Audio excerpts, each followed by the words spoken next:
1 hour in life taught me the true horror of being born female. Usually there'd be a punchline here, but I now find periods triggering.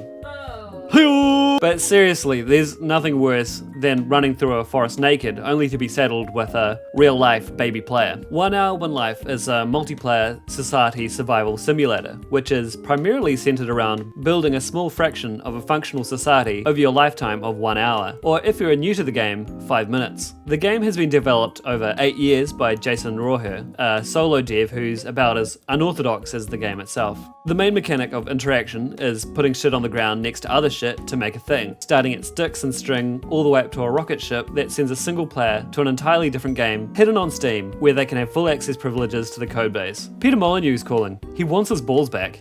Building a functional society is an insane prospect. You can't reach through the tech tree in a single life. You won't be soloing this game. To properly pull it off, you need multiple players handing over a base over multiple lifetimes. You aren't even building for yourself. You're doing it to make the life of whoever lives there next just a little bit easier. Players are born to pre-existing other players as a baby, where they're normally immediately left in the forest to starve or get eaten by wolves. A baby's health gauge is tiny, and they can only type a single character at birth, usually just F for food. Your typable word count grows with age and elegantly simulates learning to speak. The mother uses up a bit of their life bar to feed the baby, and if they're heroically trying to solo parent, they're going to have a tough time surviving. If there are no available parents, you can spawn as a young Eve or Adam. Being born Adam is easy street, and being born Eve is, if Ratwife is to be believed, about as fucking bullshit as the real deal.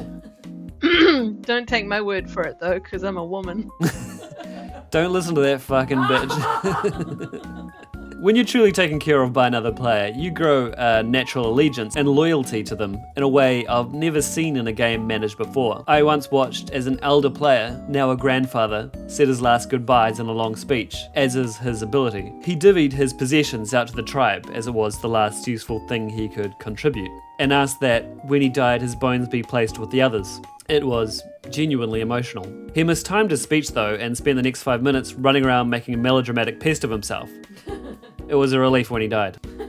The developer recently sent an email blast out to everyone, letting them know he's spinning up a new game on the same architecture called Another Hour, Another Planet. The only way to reach it is by building the last piece in the tech tree, the spacecraft. Players who have reached the new planet have the ability to vote for who the content leader is, and this person will be automatically granted full commit privileges on GitHub to change the game at their will. Content submitted will be tracked so you can see what portion of the content each member has contributed. Eventually the game will go live on Steam in a couple years, and you can just buy it and play it. The revenue at that time will get split to all contributing members who have worked on the game up till now. It's an ambitious and out there idea from an impassionate developer who has spent almost a decade developing the original game. This version will be the one going into the future to keep the community topped up with fresh content as he moves on to other things. It's sort of his gift to the players in some way. I can tell you now that you have never really experienced a game like this before. And this new project he's working on is a beautiful idea.